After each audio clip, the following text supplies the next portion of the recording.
ವೀಕ್ಷಕರೇ, ನಟ hat trick hero Shivraj Kumar ಮೊಮ್ಮಗ ಧೀರನ್ ರಾಮ್ಕುಮಾರ್ ಅವರ ಹೊಸ ಸಿನಿಮಾ ಆಗಿರುವ ಪಬ್ಬಾರ್ ಸಿನಿಮಾದ ಮುಹೂರ್ತದಲ್ಲಿ ಪಾಲ್ಗೊಂಡಿದ್ದು, ಈ ಒಂದು ಸಿನಿಮಾವನ್ನ ಶಿವರಾಜ್ ಕುಮಾರ್ ಅವರ ಪತ್ನಿ ಗೀತಾ ಶಿವರಾಜ್ ಕುಮಾರ್ ನಿರ್ಮಾಣ ಮಾಡಲಿದ್ದು, ನಟ ಪ್ರೇಮ್ ಅವರ ಪುತ್ರಿ ಅಮೃತ ಪ್ರೇಮ್ ಈ ಸಿನಿಮಾದ ನಾಯಕ ನಟಿಯಾಗಿ ನಟಿಸಲಿದ್ದಾರೆ.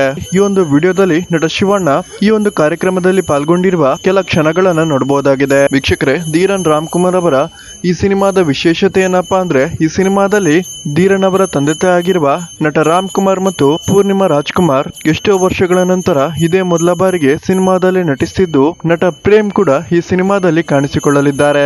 ಮಲ್ಟಿ ಸ್ಟಾರರ್ ಸಿನಿಮಾ ಆಗಿರುವ ಈ ಒಂದು ಸಿನಿಮಾವನ್ನ ಗೀತಾ ಶಿವರಾಜ್ ಕುಮಾರ್ ಪ್ರೊಡ್ಯೂಸ್ ಮಾಡಲಿದ್ದು, ನಟ ಶಿವಣ್ಣ ಕೂಡ ನರೇಟಿವ್ ಕೊಡೋದ್ರ ಮೂಲಕ ಅಂದ್ರೆ ಈ ಸಿನಿಮಾದ ಇಂಟ್ರೊಡಕ್ಷನ್ಗೆ ವಾಯ್ಸ್ ಡಬ್ಬಿಂಗ್ ಮಾಡಲಿದ್ದಾರೆ ಅಂತ ಹೇಳಲಾಗ್ತಿದೆ. ಶಾಕಾಹಾರಿ ಸಿನಿಮಾದ ನಿರ್ದೇಶಕ ಈ ಸಿನಿಮಾವನ್ನ ನಿರ್ದೇಶನ ಮಾಡ್ತಿದ್ದು, ಯಾರೆಲ್ಲ ಶಿವಣ್ಣ ಮತ್ತು ಅಪ್ಪು ಫ್ಯಾನ್ಸ್ ಈ ವಿಡಿಯೋವನ್ನು ನೋಡ್ತಿದ್ದೀರಾ, ದಯವಿಟ್ಟು ಈ ವಿಡಿಯೋಗೊಂದು ಲೈಕ್ ಕೊಡಿ ಮತ್ತು ಇದರ ಬಗ್ಗೆ ನಿಮ್ಮ ಅನಿಸಿಕೆಯನ್ನ ಕಮೆಂಟ್ ಮಾಡಿ ತಿಳಿಸಿ.